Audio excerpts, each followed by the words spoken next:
going to get underneath the passenger side of the dash. Once you're under here, you're going to notice that you have a couple little clippy-doos. Just going to go ahead and push on that, and then you're going to find one over here. We'll do the same thing. Now we'll pull this out of the way. Now along the left side kick panel, we're going to go ahead and grab onto this and separate it. We'll get this out of the way as well.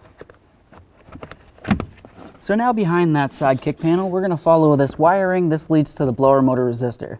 Go ahead and squeeze on the tab right here and draw this off.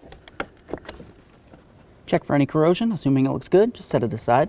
So now there's going to be some mounting screws we need to remove to get this plate off of here. You're going to find one Phillips head here, one right there, and then typically there's one up in the top corner up here, but this one's missing on our particular application.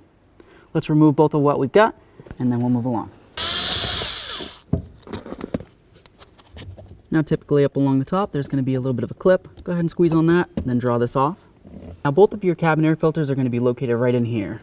The first one's going to come out. We'll carefully pull this out, and then the second one will drop from the top and come down. There's the first filter. I'm going to reach up there, get this one down, and pull that out as well. Just as bad. It's a good idea to take a peek inside there and make sure there's no debris. If you wanted to, you can either wipe it out with a rag or even grab a vacuum cleaner, whatever you need to do. Now it's going to be time to get our cabin air filters in here. I just wanted to show you that the top one is going to have this foam seal that goes along the top, and then out towards where our hands are, we want to make sure that we have a nice handle here. Let's go ahead and take that top filter. We're going to slide it in along the back end here, and then just slide it straight up once it's in. Push it up so it kind of feels like it clips in a little bit, and then grab your lower filter and do the same thing.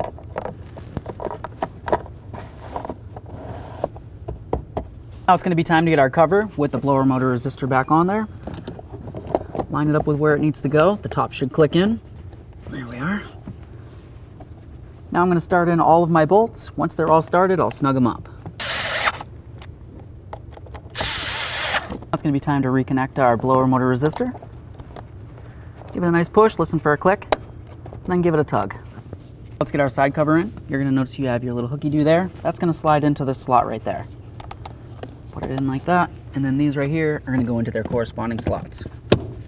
Now it's going to be time to get the lower cover on. Pay attention to this hole right here. It needs to line up with the stud on the firewall. Go ahead and put it right in there, and then bring this up and line up your two tabs along the front. This should clip in. There you go.